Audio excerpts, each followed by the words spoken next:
Karena Jalut sendiri ketika menganggap remeh kepada Nabi Allah Daud alaihi salatu wassalam saat mubarazah, perang tanding. Nabi Daud alaihi salatu wassalam adalah Nabi yang Allah subhanahu wa ta'ala karuniakan banyak keutamaan, terutama dari Nabi-Nabi Bani Israel. Karena satu-satunya Nabi dan yang pertama dari kalangan Nabi Bani Israel yang Allah subhanahu wa ta'ala berikan dua karunia yang sangat besar. Karunia dari langit dan karunia dari bumi. Adapun karunia dari langit, Allah subhanahu wa ta'ala wahyukan kepada Nabi Allah Daud untuk menjadi seorang Nabi.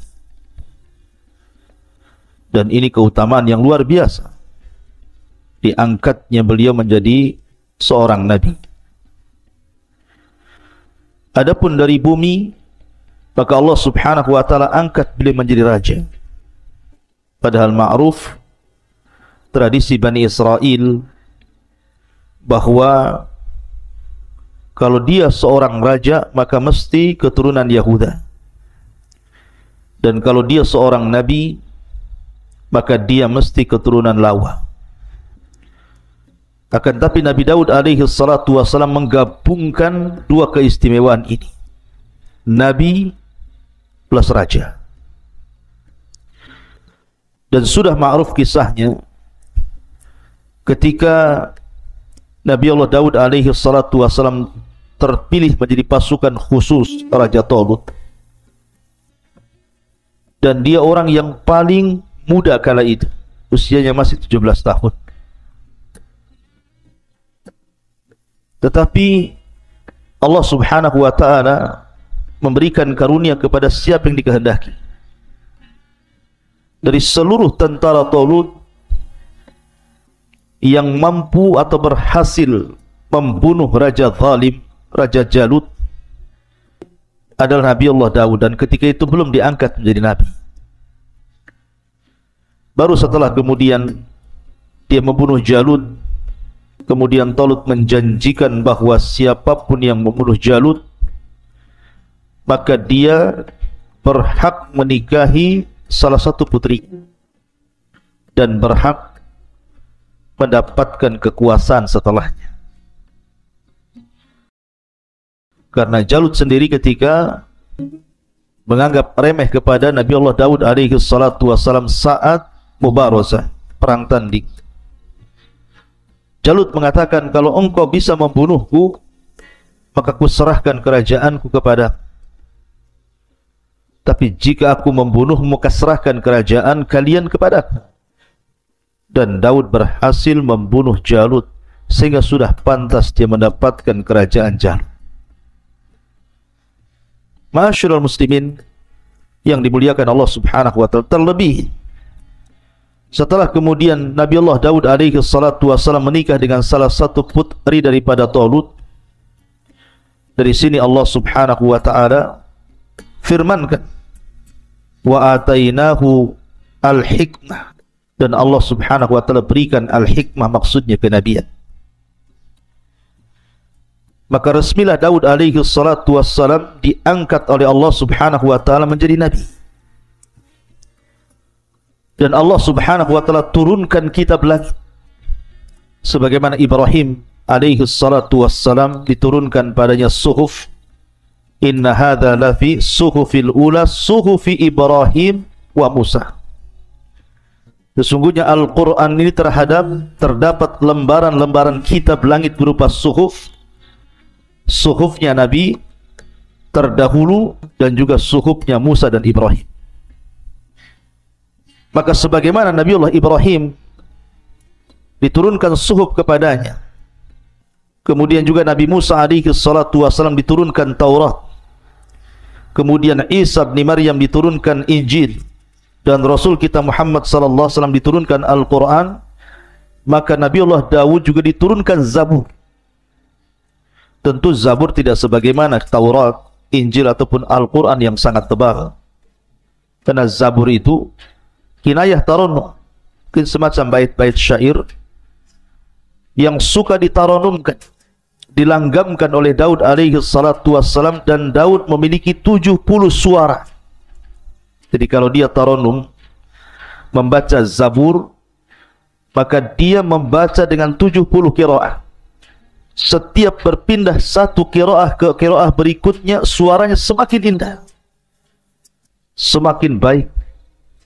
Bahkan saking indahnya suara Nabiullah Daud alaihi salatu wassalam, burung-burung bahkan gunung-gunung ikut taranum dengan Daud alaihi salatu wassalam. Nanti akan saya kisahkan bagaimana kisah qiraah Zabur Nabiullah Daud alaihi salatu wassalam. Baik, kita akan mulai dengan beberapa ayat Al-Quran yang bicara tentang kisah Nabiullah Daud alaihi salatu wassalam. Allah subhanahu wa ta'ala berfirman dalam surah As-Sad, ayat ke-17. A'udzu billahi minasyaitonir rajim. Isbir 'ala ma yaqulun. Bersabarlah engkau wahai Muhammad terhadap apa yang mereka katakan kepadamu. Kita tahu bahwa dakwah Nabi sallallahu alaihi wasallam itu penuh dengan tantangan dan rintangan.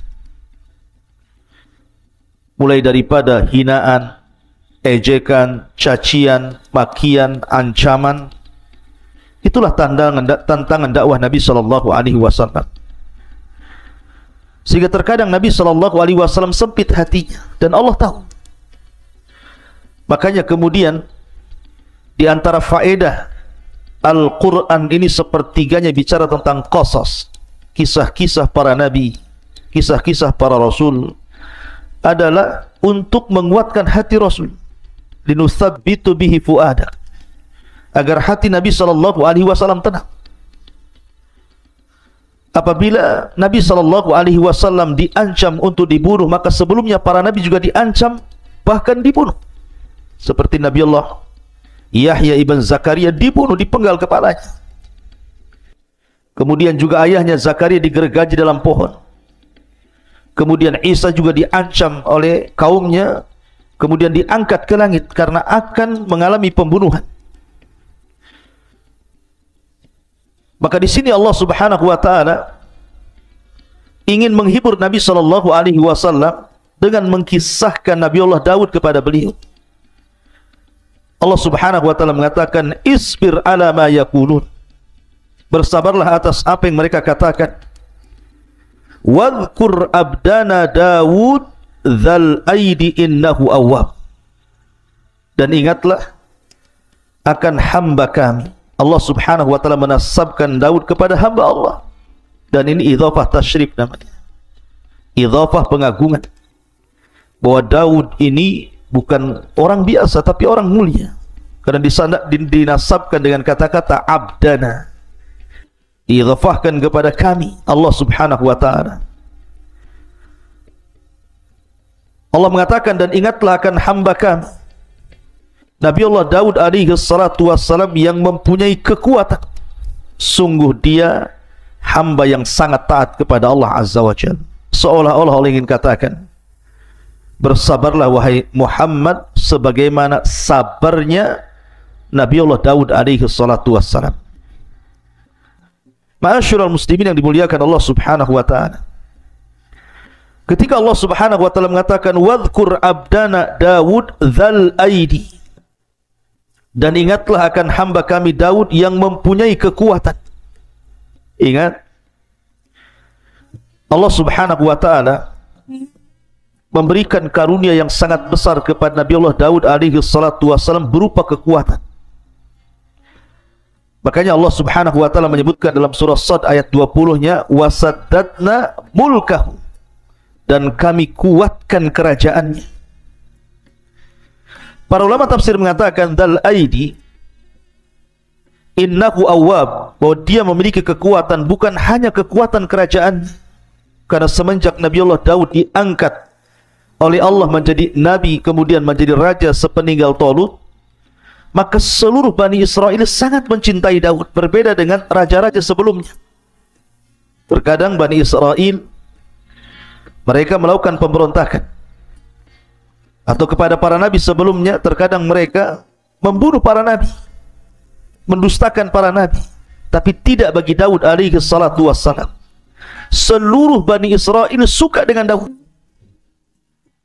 karena dia memiliki kekuatan yang Allah anugerahkan, bukan hanya kekuatan kerajaan, kekuatan tentara-tentaranya dan banyaknya pasukannya, tapi dia juga memiliki kekuatan ibadah. Bahkan Nabi SAW menggambarkan dalam sebuah hadis, ahabbus siyami ilallah siyami Daud, kana yasumu yawman wa yuftiru yawman, wa ahabbus salati ilallah salati Daud, salatu Daud kana yanamu nisfal laili wa yakumu thuluthahu wa yanamu sudusahu. Muttafaqun alaih. Kata Nabi SAW, sebaik-baiknya puasa, kata Nabi SAW, sebaik-baiknya puasa adalah puasa Daud alaihi salatu wassalam. Makanya ada sahabat namanya Abdullah ibn Amr ibn As, salah seorang sahabat Rasul yang suka mencatat. Makanya Abu Hurairah radhiyallahu anhu mengatakan, orang yang paling banyak hafalan hadis dari Rasul itu adalah diriku, kecuali Abdullah ibn Amr bin As. Dia lebih banyak mengumpulkan riwayat dari Rasul karena dia mencatat. Lah Abdullah ibn Amr ibn As ini suka dengan puasa. Terkadang dia puasa satu hari, kemudian tidak puasa satu hari. Terkadang dia ingin puasa seterusnya, karena dia sanggup melakukan, kalau bisa setiap hari puasa. Tapi Nabi SAW ketika itu mengatakan, sum yauman wa aftir yauman. Walaupun engkau sanggup berpuasa tiap hari, wahai Abdullah ibn Amr, tetaplah kau harus berpuasa satu hari dan meninggalkan puasa satu hari. Wa dzalika siyamu Daud, itulah puasanya Nabi Daud. Wa huwa afdhalus siyam, dan itu seutama-utama puasa. Kata Abdullah bin Amr, ya Rasulullah, inni utiku afdhala min, aku bisa lebih baik daripada Daud, setiap hari puasa pun aku sanggup. Tapi Rasul mengatakan, la afdhala min dzalik, tidak ada yang lebih afdal dibandingkan puasa Daud. Puasa satu hari, tinggalkan satu hari. Kemudian Nabi SAW mengatakan, wa ahabus salati ilallah salatu Daud, dan seutama-utama salat, maksudnya salat sunnah, adalah salatnya Nabi Daud. Beliau tidur di pertengahan malam, kemudian bangun di sepertiganya, kemudian tidur di seperenam. Jadi Nabi Daud alaihi salatu wassalam itu terkenal qawwaman sawwaman. Kalau malam hari dia salat malam, dan kalau siang hari dia berpuasa. Dan dia seorang mujahid, seorang pemberani. Allah berikan kecerdasan kepada Daud alaihi salatu wassalam. Ma'asyiral muslimin yang dimuliakan Allah Subhanahu wa taala, makanya para ulama mengatakan, di antara sebab kekuatan kekuasaan Daud itu karena tiga perkara. Pertama, fi jundihi, dari segi tentaranya sangat kuat dan banyak pasukan dan tidak pernah terkalahkan. Yang kedua, wa quwwatihi, Allah berikan kekuatan ibadah. Bukan hanya kekuatan kerajaan, tetapi kekuatan ibadah. Dan tentu yang terakhir, nikmatun minallahi alaih, karena itu nikmat yang Allah anugerahkan kepada Daud alaihi salatu wassalam. Apa saja nikmat yang Allah anugerahkan kepada Nabi Allah Daud? Allah lanjutkan dalam surah Sad ayat 18. Inna sakharnal jibala ma'ahu yusabbihna bil ashi wal israh. Sungguh kamilah yang menundukkan gunung-gunung itu untuk bertasbih bersama Daud pada waktu petang dan juga pada waktu pagi. Wat-tayra mahsyurah, wat-tayra mahsyuratan kullu lahu awwab. Bukan hanya gunung-gunung ditundukkan kepada Nabi Allah Daud alaihi salatu wassalam, sampai kepada kami tundukkan burung-burung dalam keadaan terkumpul masing-masing sangat taat kepada Allah Azza wa Jalla. Jadi kisahnya begini. Saya sudah ulangi dari awal tadi, Nabi Daud itu diberikan kehebatan bacaan Zabur. Kalau dia tarannum luar biasa. Dan itu diisyaratkan kepada sabda Nabi sallallahu alaihi wasallam ketika memuji orang-orang Asy'ariyun. Jadi ada kabilah di Yaman namanya Asy'ariyin. Kabilahnya Abi Musa al-Asy'ari. Itu dikenal dengan suara Al-Quran yang sangat merdu. Jadi apabila pasukan Asy'ariyun ini berangkat jihad bersama Rasul, safar untuk berjihad, maka apabila di malam hari, kan yang terlibat dalam perang itu bukan hanya satu kabilah, berkabilah-kabilah. Salah satunya kabilah Asy'ariyun. Apabila Nabi SAW beristirahat di malam hari dan pasukan pun beristirahat, Nabi SAW tahu di mana letak kabilah Asy'ariyun beristirahat, walaupun banyak kabilah. Sampai-sampai dia mengatakan, Innila a'lamu maudi al-Asy'ariyina indal jais. Aku tahu di mana letaknya kabilah Asy'ariyun di tengah-tengah pasukan. Kenapa? Karena kebiasaan mereka suka solat malam dan tarannum Al-Quran, dan suaranya indah. Makanya suatu malam Nabi SAW suatu ketika berjalan-jalan ke ganggang rumah-rumah kota Madinah, melihat-lihat kondisi sahabatnya. Rupanya Nabi terhenti dengan sebuah rumah, karena di zaman itu sudah terbiasa dari rumah-rumah kaum muslimin itu keluar suara tawa, maksudnya suara bacaan Al-Quran seperti suara tawa. Manusia disibukkan dengan bacaan Al-Quran. Jadi Rasul kalau lewat di rumah ini keluar suara Al-Quran, di rumah itu keluar suara Al-Quran. Dan itulah kehebatan para sahabat, menghidupkan malam mereka dengan Al-Quran. Berbeda dengan di zaman sekarang, yang keluar dari rumah itu bukan Al-Quran, justru sesuatu yang melalaikan dari Al-Quran, suara musik, bahkan suara-suara candaan, suara-suara tertawa yang tidak ada gunanya. Bahkan hal-hal yang diharamkan pun keluar dari rumah-rumah kaum muslimin. Tapi di zaman itu tidak ada suara yang keluar dari rumah kaum muslimin di malam hari kecuali bacaan Quran. Sehingga Nabi SAW terhenti di salah satu rumah. Rupanya rumah itu adalah rumahnya Abu Musa al-Asy'ari radhiyallahu anhu. Maka Rasul tertegun mendengar suara bacaan Abu Musa al-Asy'ari yang luar biasa, merdu. Sampai Rasul tidak sadar waktu berjalan mendekati waktu subuh. Maka Rasul baru tersadar, langsung dia pulang. Kemudian persiapan sholat subuh. Setelah sholat subuh, dia panggil Abi Musa al-Asy'ari radhiyallahu anhu dan mengatakan, Ya Aba Musa, semalam aku terhenti di samping rumah dan aku mendengar suara Al-Quran yang begitu menakjubkan dan indah. Maka kata Abi Musa al-Asy'ari, Ya Rasulullah, kalau seandainya aku tahu kau berada di samping rumahku, ku indahkan lagi bacaanku. Kata Rasul, Ya Aba Musa, laqad utita mizmar min mazamiri ali Daud. Wahai Aba Musa, Allah sudah anugerahkan kepadamu suara indah seperti suara Daud dan keluarganya ketika tarannum Zabur. Saking indahnya. Dan saya katakan Daud memiliki 70 suara. Setiap satu suara berpindah ke suara berikutnya, maka suara itu jauh lebih indah dibandingkan suara sebelumnya. Sampai-sampai Allah gambarkan dalam surah As-Sad ayat 18-19 ini, ketika Nabi Allah Daud tarannum Zabur, maka burung-burung akan datang dari mana-mana, kemudian akan bernaung di atap rumahnya, di atap istananya. Mereka ikut bersiul ikut melanggamkan seperti yang dilanggamkan Zabur oleh Daud alaihi salatu wassalam. Anda bisa bayangkan apabila suara burung saja 2-3 ekor bersiul itu sudah bising. Tapi ini burung-burung dari mana-mana bersiul mengikuti taranumnya Zabur yang dibacakan Daud alaihi salatu wassalam, sehingga membuat cemburu gunung-gunung.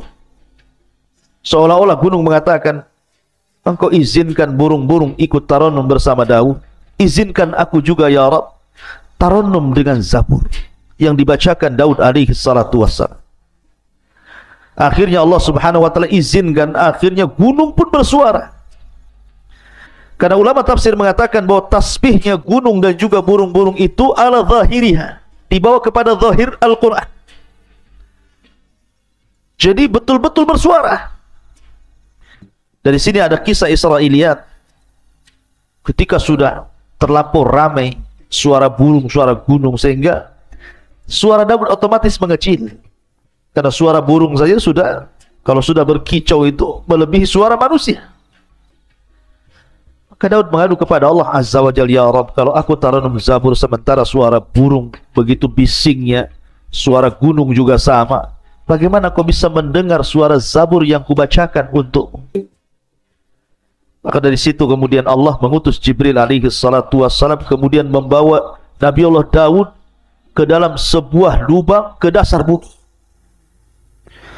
Sesampainya kemudian masuk ke dalam lubang ke dasar bumi itu, maka Jibril kemudian mengambil sebuah batu yang retak. Tiba-tiba batu itu dibelah, rupanya ada ulat di situ. Kata Jibril alaihi salatu wassalam, ya Daud, fasma mada yaqulu dud, dengarkan apa yang diucapkan oleh dud itu, maksudnya oleh ulat di dalam pecahan batu itu. Rupanya Daud mendekatkan telinganya, rupanya dia sedang bertasbih kepada Allah Azza wa Jalla. Kata Jibril, lihat, ini ulat di dasar bumi bertasbih, Allah mendengarnya. Apalagi engkau berada di atas bumi, tentu Allah lebih mendengarnya. Walaupun suara-suara burung dan gunung itu, mereka pun bersuara melebihi suara. Tapi ini kisah Israiliyat. Ma'asyiral muslimin yang dimuliakan Allah subhanahu wa ta'ala, intinya bahwa Allah anugerahkan kepada Daud suara yang sangat indah, luar biasa. Dan ketika suara Nabi Allah Daud itu mempengaruhi suara burung, mempengaruhi gunung, menunjukkan bahwa bacaan ayat-ayat Allah itu memiliki pengaruh kuat kepada manusia. Makanya kita lihat Nabi SAW itu bukan hanya membaca Al-Quran, tetapi juga rindu mendengarkan bacaan Al-Quran orang lain. Suatu ketika Nabi SAW memanggil Abdullah ibn Mas'ud yang kunyahnya Ibnu Ummi Abdin. Suaranya juga indah, bahkan pernah disejajarkan dengan suara Jibril ketika Rasul pulang dari safar bersama Abu Bakar dan Umar, kemudian mendengar suara Abdullah ibn Mas'ud membaca Al-Quran. Kata Nabi SAW, ya Aba Bakrin wa ya Umar, wahai Abu Bakar dan Umar, man arada an yasma'al Qur'ana ghaddan tariyan falyasma'ala qiraati Ummi Abdin.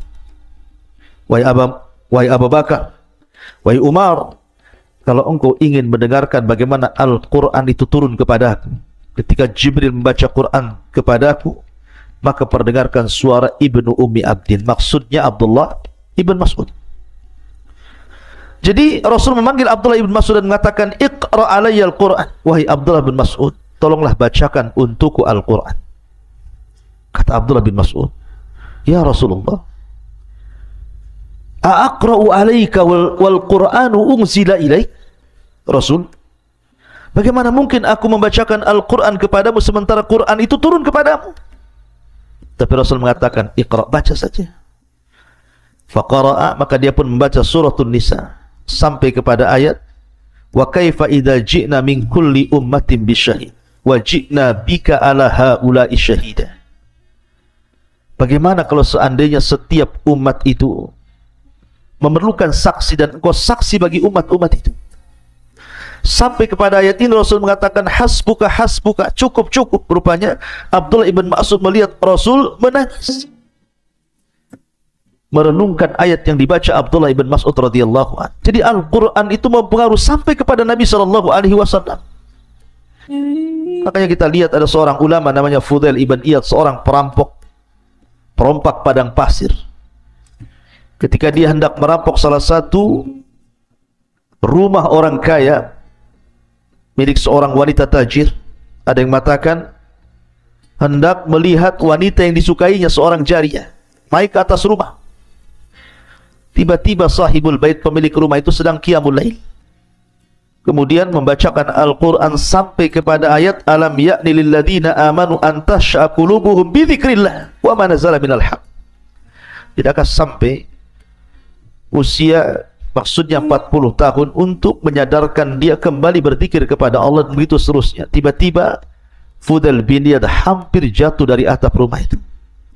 Dia mikirkan ayat itu sampai akhirnya dia pun bertobat dari rampoknya, kemudian belajar sehingga menjadi alim min ulama'id dunia. Jadi ulama dunia, terkenal zuhud wara. Intinya bahwa faedah yang sangat besar dari kisah Nabi Daud alaihi salatu wassalam, dia mampu membaca Zabur dan Allah anugerahkan suara yang sangat indah.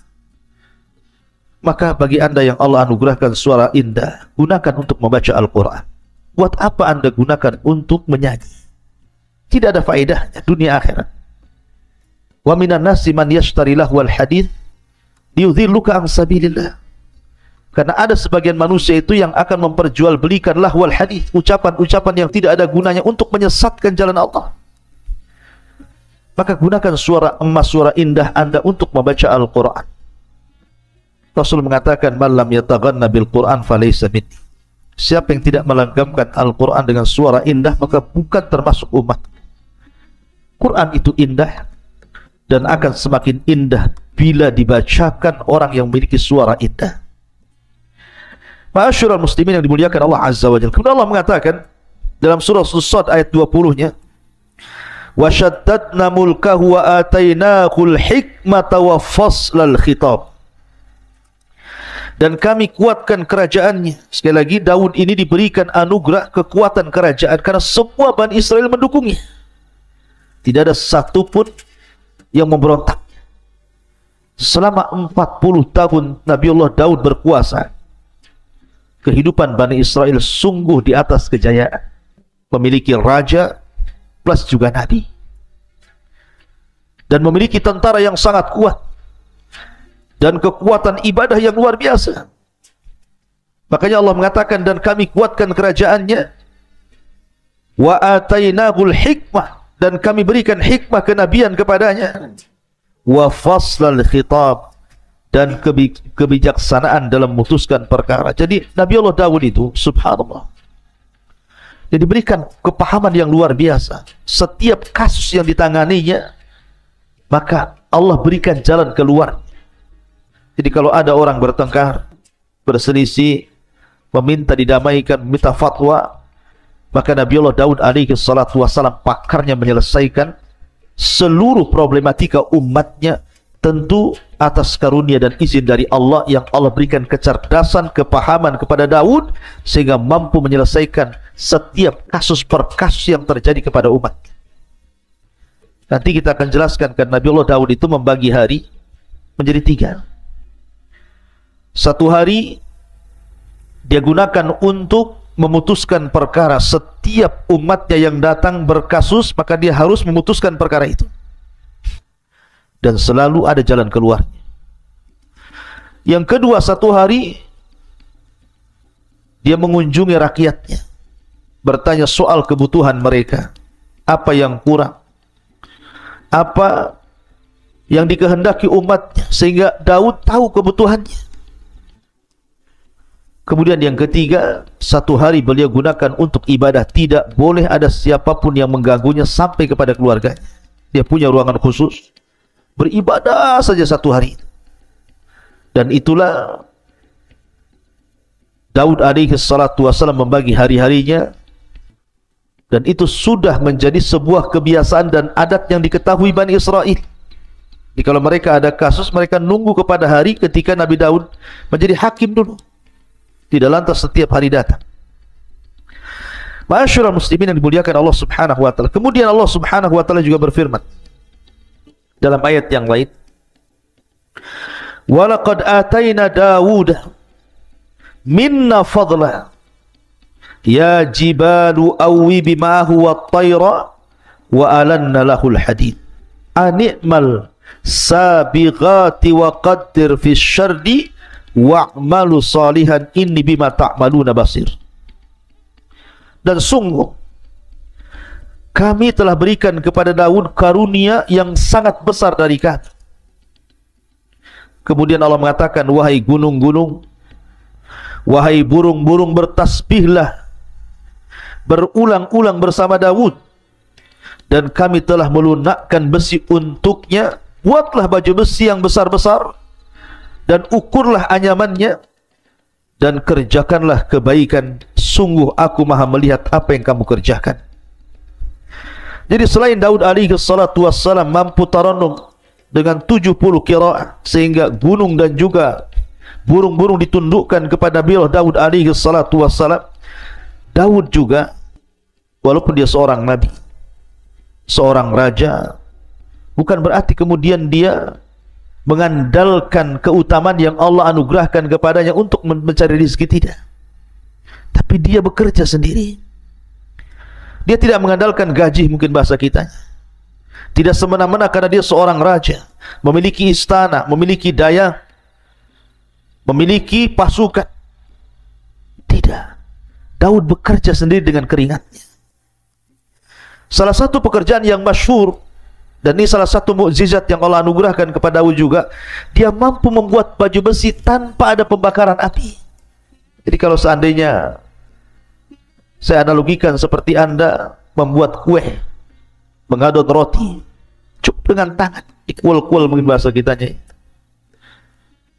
dirakit sendirian dengan tangannya, seolah-olah sudah ada panas di dalam tangannya itu, sehingga dia membuat baju besi itu tinggal membelok-belokkan saja. Dan dia adalah orang yang pertama kali membuat baju besi perang. Makanya wajar kalau tentaranya kuat, karena di zaman itu tidak dikenal tentang baju besi. Dialah yang mencetus pertama pembuatan baju besi dengan mukjizat dari Allah Subhanahu wa taala, mampu merangkai baju besi tanpa harus dibakar. Cukup kemudian dirakit dengan tangannya, dan baju besinya sangat indah, sangat kokoh. Dia walaupun besi tetapi ringan dipakai. Dan itu keutamaan Nabi Allah Daud, dan itu bagian daripada mukjizat yang Allah anugerahkan selain daripada faslul khitab tadi. Dan ini juga pelajaran bagi anak-anak muda. Terkadang banyak orang-orang yang kemudian kuliah tinggi-tinggi dengan harapan setelah selesai kuliah langsung menjadi direktur perusahaan, owner perusahaan. Ya, terkadang ada orang yang seperti itu. Tapi terkadang Allah uji setelah dia kuliah tinggi-tinggi, rupanya pengangguran, malas. Dia malu untuk bekerja, umpamanya ngojek kah, driver apa gitu kan, atau bangunan, atau mungkin jualan kecil-kecilan. Alasannya, saya sudah sarjana, sudah S3 pun, tak mungkinlah saya bekerja seperti kalian yang tidak sekolah. Subhanallah. Daud alaihi salatu wassalam ini jauh lebih mulia dibandingkan Anda. Dia seorang raja, memiliki istana, dayang-dayang, kekuatan, kekayaan. Bahkan dia seorang ahli ibadah yang tidak pernah meninggalkan puasa dan tidak pernah meninggalkan qiyamul lail. Tapi dia juga bekerja. Makanya terkadang ada orang-orang yang malas sehingga menjadi peminta-minta.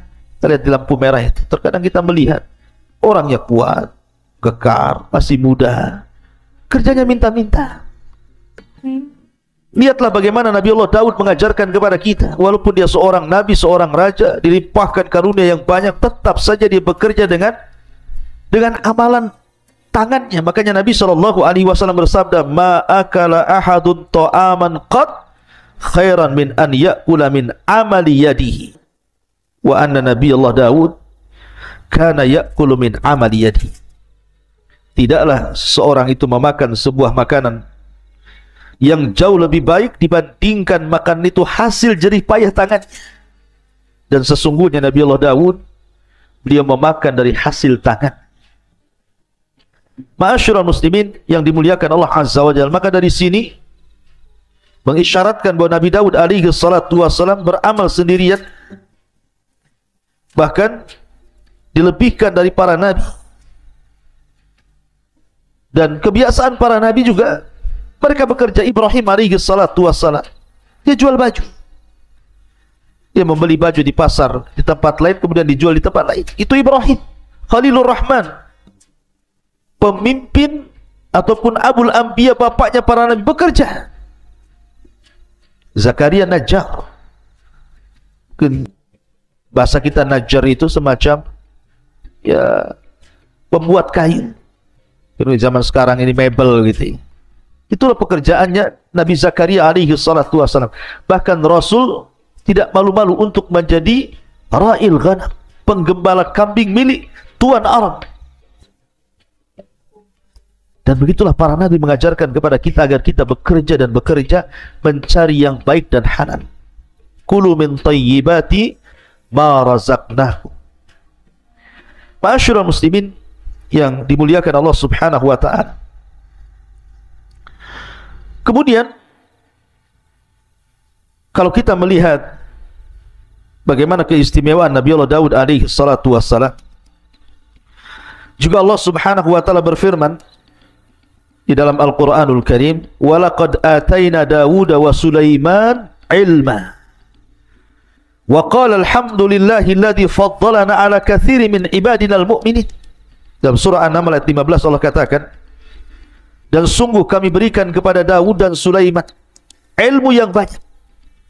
Kemudian keduanya pun bersyukur kepada dan mengatakan, alhamdulillah, segala puja dan puji hanya milik Allah yang telah mengaruniakan kepada kami dibandingkan kebanyakan dari hamba-hambamu yang beriman.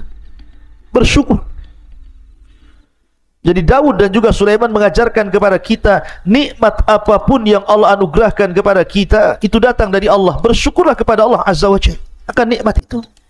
Aku itu nikmat dari Allah. Jangan seperti Qarun,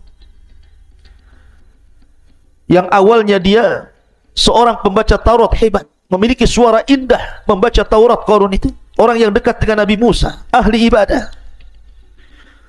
Awalnya dia baik. Ketika dia baru dianugerahkan rezeki oleh Allah Azza wa Jalla, dia masih mau sedekah, bayar zakat. Tapi setelah Allah anugerahkan kekayaan yang begitu besar pada Qarun, dia pun sombong dan mengatakan, innama utitu min ilmin indi. Kekayaan ini datang dariku, bukan dari Allah, karena kecerdasanku.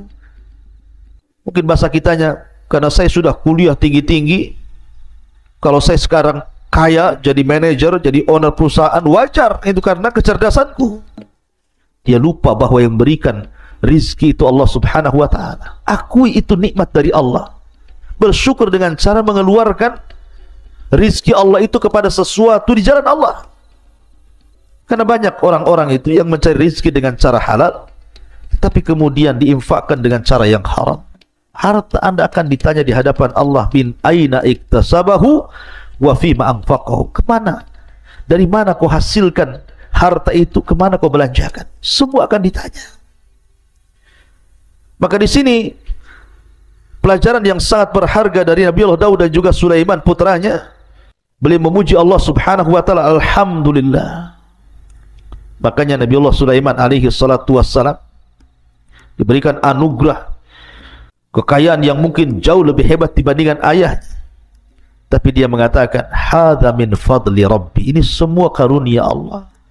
Liyabluwani aashkuru an akfur. Sengaja Allah menguji diriku, kata Sulaiman, apakah aku akan menjadi hamba Allah yang bersyukur ataukah menjadi hamba Allah yang kufur.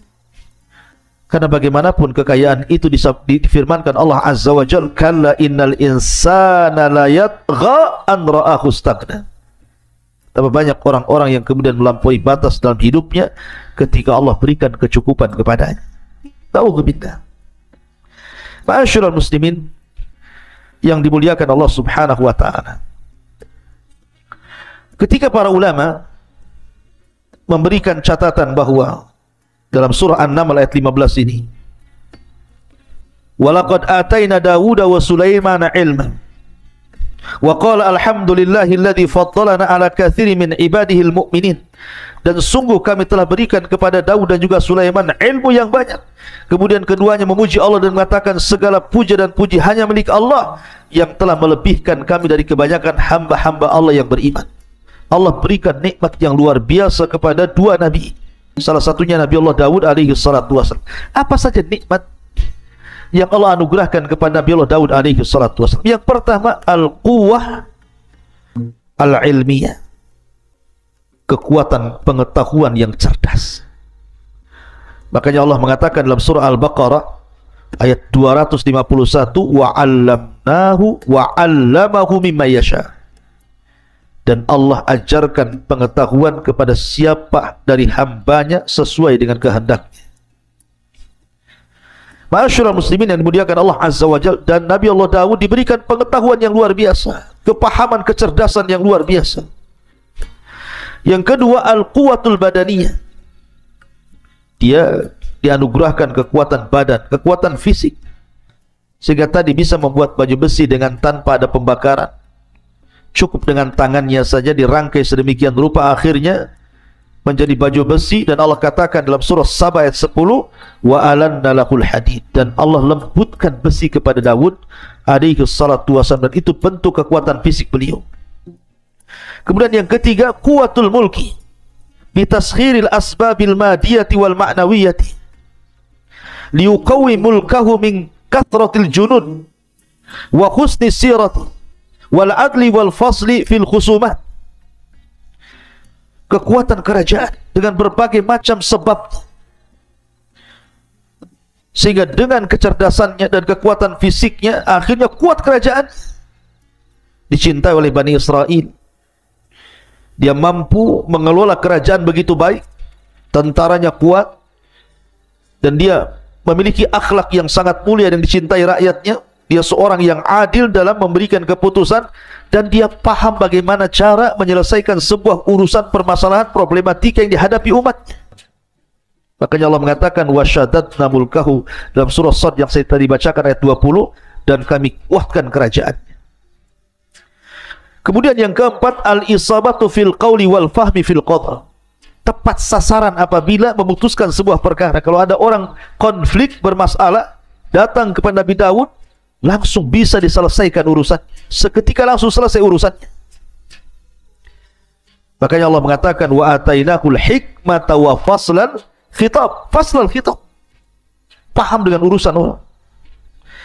Kemudian yang nomor 5, al-manzilatul aliyatu indallah.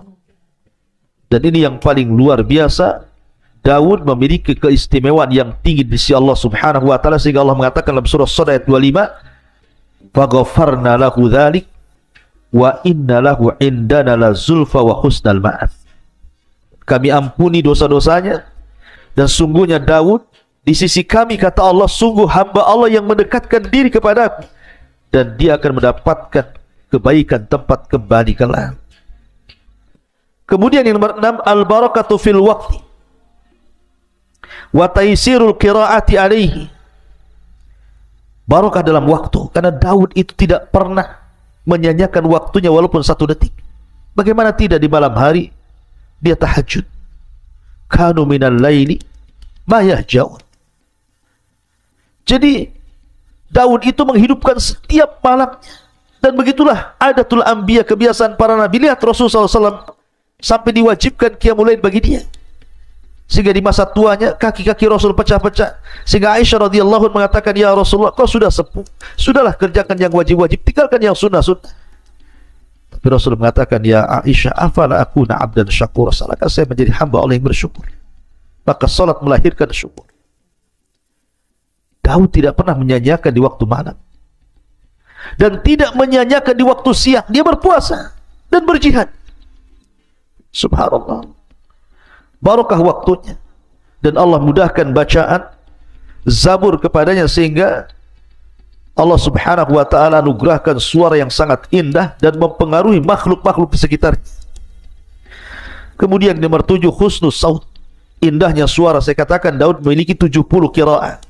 Satu qiraah lebih indah daripada qiraah berikutnya, dan itu keistimewaan. Makanya saya katakan, Anda yang memiliki suara emas, suara indah, gunakan untuk baca Quran. Bukankah Rasul yang mengatakan, man qara harfa min kitabillah falahul hasanatu wal hasanatu bi asyri amsalihha, la aqulu alif lam mim harfun walakin alifun harfun wa lamun harfun wa mimun harfun, kata Rasul. Saya membaca satu huruf, siapa yang membaca satu huruf dalam Al-Quran, maka dia dapat satu kebaikan yang dilipat gandakan 10 kali lipat kebaikan. Aku tidak katakan alif lam mim satu huruf, tapi alif satu huruf, lam satu huruf, mim satu huruf. Anda bisa bayangkan, baca surah Al-Fatihah saja, kalau satu huruf 10 kebaikan, berapa kebaikan yang Anda akan dapati dari baca Al-Quran itu? Ma'asyiral muslimin yang dimuliakan Allah subhanahu wa ta'ala. Adapun beberapa kisah yang terkait dengan Nabi Allah Daud alaihi salatu wassalam, disebutkan dalam riwayat Abi Hurairah radhiyallahu anhu. Jadi ketika Allah subhanahu wa ta'ala menciptakan Adam alaihi salatu wassalam, kemudian meniupkan ruh, kemudian dia pun bersin, kemudian Allah mengajarkan untuk membaca Alhamdulillah, kemudian Allah jawab Yarhamukallah, kemudian Allah mengatakan idhab ila ulaikal malaika, wahai Adam, temui para malaikat yang ada di hadapan, ucapkan kepada mereka Assalamualaikum. Maka Adam pun kemudian datang kepada para malaikat mengucapkan Assalamualaikum, dan malaikat menjawab Waalaikumsalam warahmatullahi wabarakatuh. Kemudian Adam kembali kepada Allah dan mengatakan inna hadhihi tahiyyatuka wa tahiyyatu ummatika ya Adam. Inilah salam penghormatan kepadamu dan salam penghormatan bagi umat. Makanya Nabi juga perintahkan untuk menyebarkan salam, karena itu bagian daripada merekatkan hati. Kata Nabi SAW, absus salam bainakum, sebarkan salam di antara kalian. Maka setelah itu kemudian Allah subhanahu wa ta'ala mengusap punggung Nabi Adam alaihi salatu wassalam. Kemudian Adam diperlihatkan keturunannya. Maka ketika Adam kemudian melihat keturunannya, dilihatnya ada satu orang dari turunan Adam alaihi salatu wassalam memiliki cahaya di dahinya, dan itu sangat menakjubkan Adam alaihi salatu wassalam. Kenapa orang ini bercahaya? Dan siapa dia? Akhirnya kemudian Adam mengatakan, Ya Rabb, man hadha? Siapa orang itu? Dari turunanku yang bercahaya itu siapa? Maka Allah mengatakan, Hadha ibnuka Daud. Itu turunan, namanya Daud alaihi salatu wassalam. Qad kutibat lahu umru arba'ina sana. Allah sudah catat dia hanya punya umur 40 tahun saja. Ketika mendengar usianya pendek, sementara Adam sudah takjub dengan Daud alaihi salatu wassalam, dia mengatakan, Ya Rabb, zid fi umri. Zid fi umri, tambahkan usianya. Maksudnya, ambil usiaku, tambahkan usianya. Kalau memang dia hanya usianya 40 tahun, tambahkan 60 lagi, genapkan menjadi 100 tahun usianya, biar dia agak panjang sedikit. Akhirnya kemudian ditakdirkan Daud pun diberikan usia Adam 60 tahun sehingga genap menjadi 100 tahun. Di saat Adam sudah berusia 940 tahun, artinya sudah waktunya dia wafat, datang malakul maut, dan Adam sudah sembuh. Ketika malakul maut hendak mencabut ruhnya Adam, Adam lupa bahwa usia dia sudah diberikan 60 tahun kepada Daud, sehingga dia tidak mau dicabut nyawanya, dan tetap mengatakan, bukankah usiaku 1000 tahun? Tunggulah 60 tahun lagi, katanya. Malaikat maut mengingatkan, bukankah usiamu sudah diberikan kepada anak cucumu Daud alaihi salatu wassalam? Adam lupa. Makanya dari situlah manusia disebut al-insan. Diambil dari kata nisyan, lupa. Karena Adam lupa, maka lupa ini pun berlaku kepada setiap turunan Adam. Maka kita disebut insan. Tapi lihat di sini ada hubung kait antara Nabi Allah Adam alaihi salatu wassalam dengan Nabi Allah Daud. Karena keistimewaan Daud sampai Adam menyisihkan usianya 60 tahun untuk Nabi Allah Daud alaihi salatu wassalam.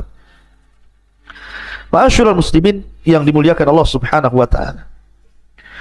Kemudian kisah yang kedua, ketika Nabi Daud alaihi salatu wassalam, kita tahu bahwa Nabi SAW bersabda dalam hadis, Masih dari hadis Abu Hurairah radhiyallahu yang terdapat dalam Musnad Imam Ahmad.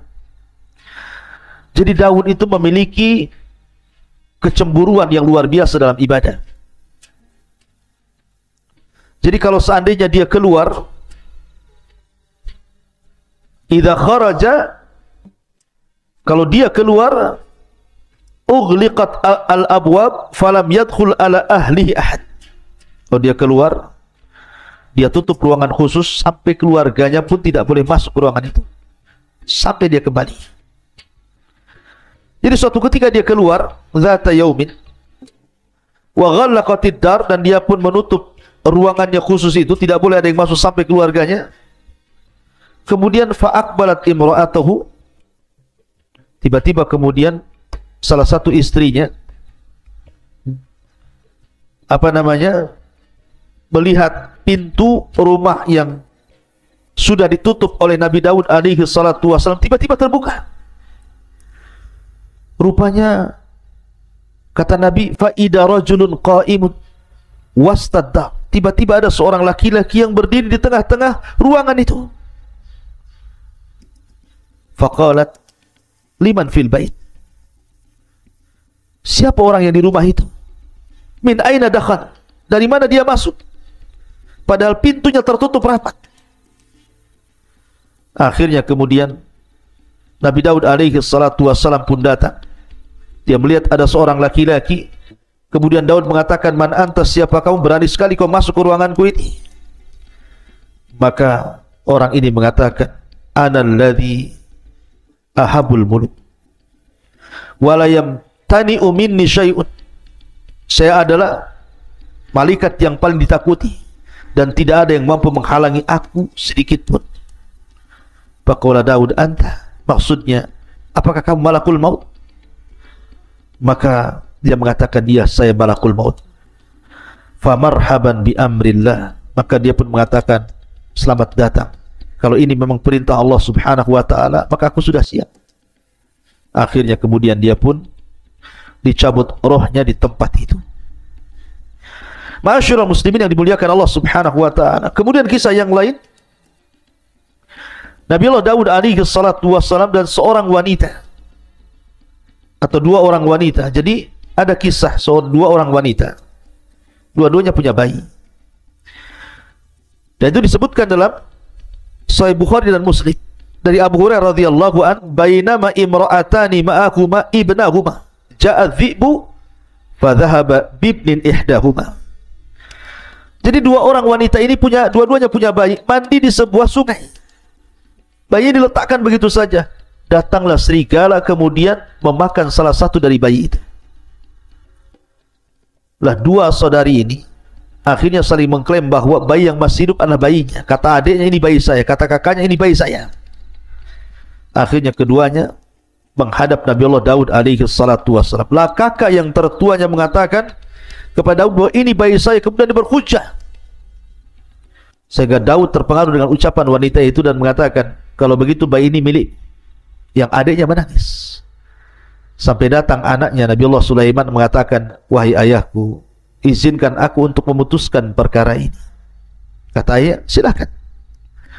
Maka Nabi Allah Sulaiman mengatakan, kembalikan bayimu itu.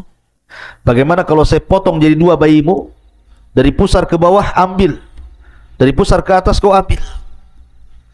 Rupanya sang adik mengatakan, ya Nabi Allah Sulaiman, kalau engkau harus melakukan seperti itu, tidak usah, aku ikhlas. Aku berikan bayi ini kepada kakakku, katanya. Kata Nabi Allah Sulaiman, sungguh bayi itu milik. Kenapa? Nabi Allah Sulaiman melihat bahwa ada hubung kait antara wanita dengan bayi ini. Ada perasaan yang sangat lembut, insting yang sangat kuat, memang itu anaknya. Makanya dua nabi ini luar biasa, diberikan kecerdasan luar biasa. Kemudian juga kisah yang berikutnya juga disebutkan dalam surah Sad. Saya ulangi dari awal.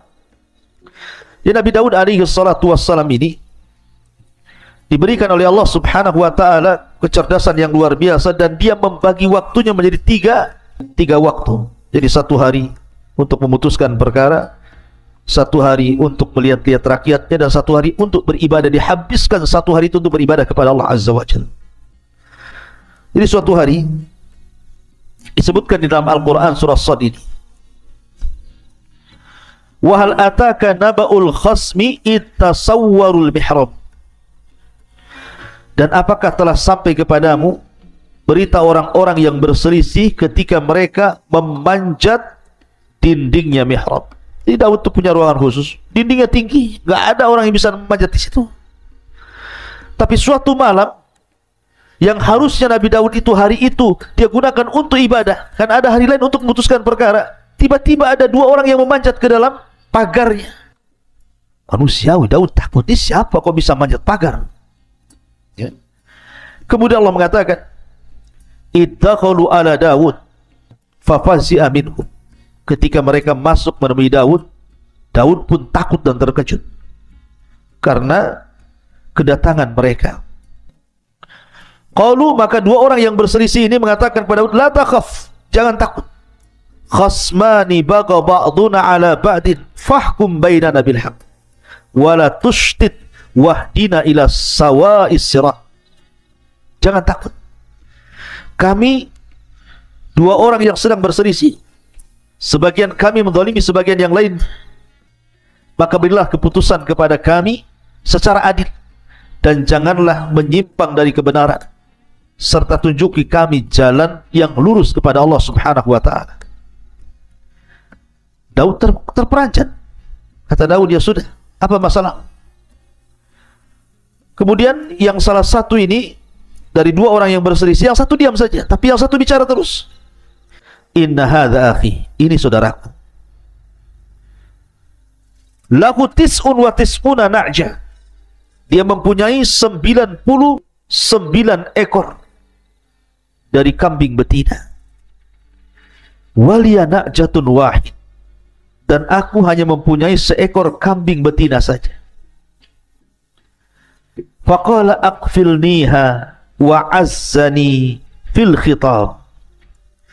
Lalu dia berkata, serahkanlah kambingmu itu kepadaku, dan dia mengalahkan aku dalam perdebatan. Qala laqad dhalamaka bisu'ali na'jatika ila ni'aji. Daud berkata, sungguh dia telah berbuat zalim kepadamu dengan meminta kambingmu itu untuk ditambahkan kepada kambing. Jadi dua orang ini, yang satu punya kambing 99 ekor, yang satu memiliki satu kambing. Yang 99 ekor ini bersiasat supaya satu kambing ini diserahkan kepadanya sehingga genap menjadi 100. Jadi yang satu kambing, yang pemilik kambing ini meminta agar Nabi Daud menyelesaikan masalah. Ini orang ini mendolim sama saya, masa saya punya satu kambing mau diambil? Maka Allah subhanahu wa ta'ala kemudian mengatakan, wa inna kathiran minal khulata la yabghi ba'duhum ala ba'di illa alladhina amanu wa amilus salihat wa qalilum mahum wa dhanna Daud annama fatannahu fastaghfara rabbahu wa qarra raki'an wa anab. Kalau Allah subhanahu wa ta'ala mengatakan, dan sungguh memang banyak di antara orang-orang yang bersekutu itu benar-benar berbuat zalim sebagian mereka kepada sebagian yang lain. Masalahnya di sini, Nabi Daud alaihi salatu wassalam dalam hal ini kurang bijak. Karena Nabi Allah Daud alaihi salatu wassalam hanya mendengarkan satu pihak dan tidak mendengarkan pihak lain. Dia hanya mendengarkan dari pihak orang yang satu kambing itu, yang mempunyai satu kambing, dan tidak mendengarkan pihak yang kedua yang memiliki 99 kambing. Masalahnya apa sehingga dia mau mengambil satu kambing itu? Harusnya kan dua-duanya. Oke, masalahnya apa? Karena kalau orang berserikat itu kebanyakan mereka pasti ada masalah. Karena Allah yang mengatakan kalau orang sudah berserikat dalam usaha, kebanyakan itu satu dengan yang lain pasti saling menzalimi. Sedikit sekali orang yang berserikat itu berakhir dengan kebaikan. Rata-rata berakhir dengan keburukan. Satunya menzalimi, satunya mendustai, satunya mengambil hasilnya, satunya begitu seterusnya. Ada yang mengatakan asbab nuzul ayat ini, dan ini sekali lagi kisah Bani Israel. Dan kaedah ketika kita mendengar kisah Bani Israel, kalau memang kisah itu sesuai dengan Al-Quran dan Sunnah, kita terima. Tapi kalau kisah itu tidak sesuai dengan Al-Quran dan Sunnah, maka kita tolak. Maka kenapa kita tidak boleh membenarkan secara mutlak, tidak boleh mendustakan secara mutlak? Walaupun Rasul mengatakan hadithu am Bani Israel wala haraj, kisahkan tentang Bani Israel dan tidak mengapa. Jadi Nabi Daud suatu ketika keluar rumah, rupanya melihat ada seorang wanita yang sedang mandi, nampak auratnya. Tiba-tiba Nabi Daud tertarik dengan wanita itu. Akhirnya dia bersiasat, karena setelah ditelisik rupanya wanita itu bukan seorang gadis, tapi seorang wanita yang sudah bersuami, dan nama suaminya Uria. Jadi akhirnya Nabi Daud bersiasat ingin mengambil wanita itu, masalahnya dia bersuami. Maka ketika Daud mempersiapkan pasukan perang, maka dia panggil Uria, suami daripada wanita itu, untuk terlibat dalam perang, kemudian diletakkan di tengah-tengah pasukan supaya dia mudah terbunuh. Akhirnya berangkatlah pasukan itu, dan suami daripada wanita ini Uria dilibatkan di tengah-tengah pasukan, bahkan paling depan.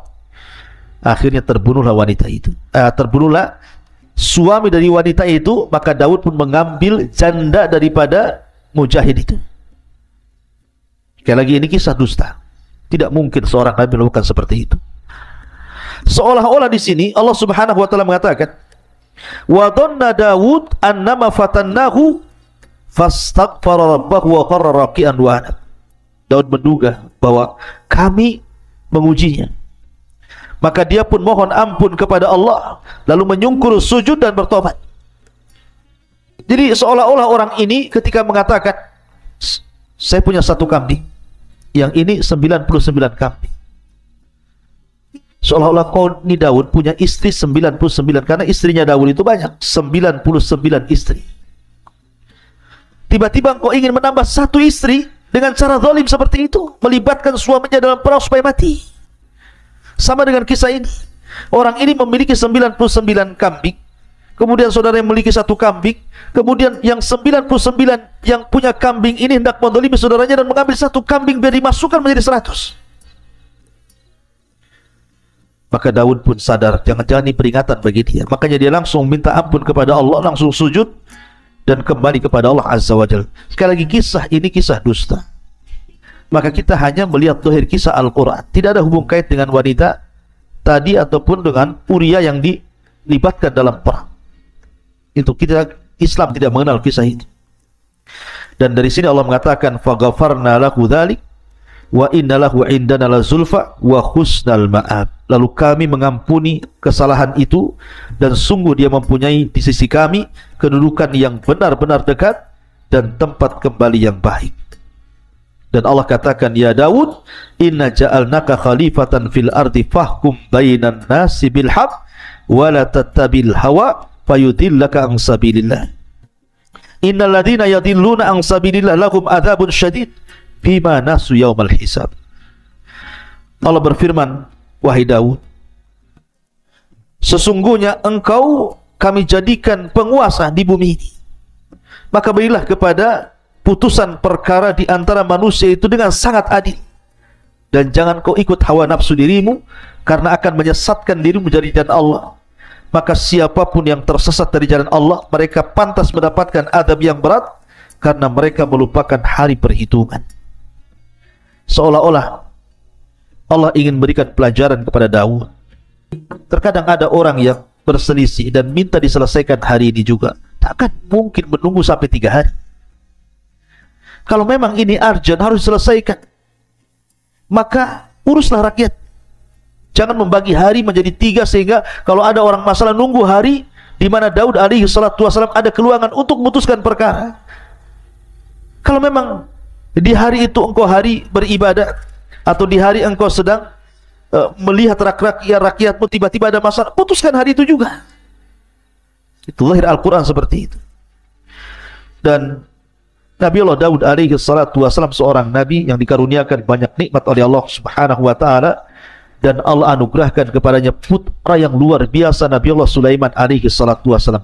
Bagaimana kisah Nabi Daud alaihi salatu wasallam dan juga putranya Nabi Allah Sulaiman, dan bagaimana juga kisah Nabi Allah Sulaiman alaihi salatu wasallam, insyaallah kita akan bersambung lain kesempatan. Mudah-mudahan ada manfaatnya. Subhanallah bihamdika, asyhadu an la ilaha illa anta, astaghfiruka wa atubu ilaik. Assalamualaikum warahmatullahi wabarakatuh.